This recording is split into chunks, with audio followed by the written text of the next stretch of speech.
अमेरिकी राष्ट्रपति Donald Trump के रेसिप्रोकल टैरिफ पर अब चीन ने भी पलटवार कर दिया है। अब चीन भी 10 अप्रैल से अमेरिका से आयात होने वाले सामानों पर 34% टैरिफ लगाने का ऐलान कर दिया है। इसी के साथ चीन के वाणिज्य मंत्रालय ने 11 अमेरिकी कंपनियों को अपनी अनरिलायबल एंटिटी की लिस्ट में शामिल किया है, यानी कि गैर भरोसेमंद करार दिया है। ये कंपनियां अब चीन में या चीनी कंपनी के साथ बिजनेस नहीं कर पाएंगी। नमस्कार, मैं हूं संध्या बिष्ट और आप देख रहे हैं ईटी हिंदी।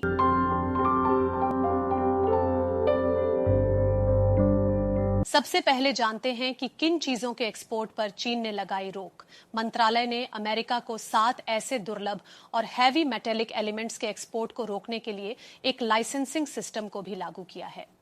इन तत्वों की माइनिंग चीन में होती है और चीन में ही इसे प्रोसेस करने का भी काम किया जाता है।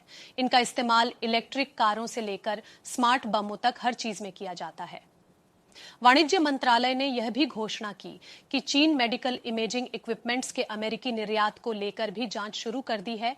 यह उन कुछ मैन्युफैक्चरिंग कैटेगरी में से है जिसमें अंतर्राष्ट्रीय स्तर पर अमेरिका प्रतिस्पर्धी बना हुआ है। इसके अलावा चीन अमेरिका से चिकन और ज्वार के आयात पर भी रोक लगा देगा। आखिर में ये भी समझते हैं कि इससे किसको होगा ज्यादा नुकसान। हालांकि चीन के इस नए टैरिफ का असर ट्रंप के रेसिप्रोकल टैरिफ के मुकाबले कुछ कम होगा, क्योंकि चीन खरीदने से ज्यादा अमेरिका को चीजें बेचता है।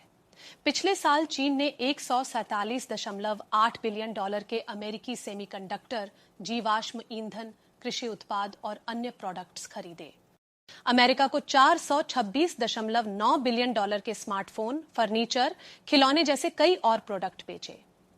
मेक्सिको के बाद चीन अमेरिका से सबसे ज्यादा चीजें मंगाता है।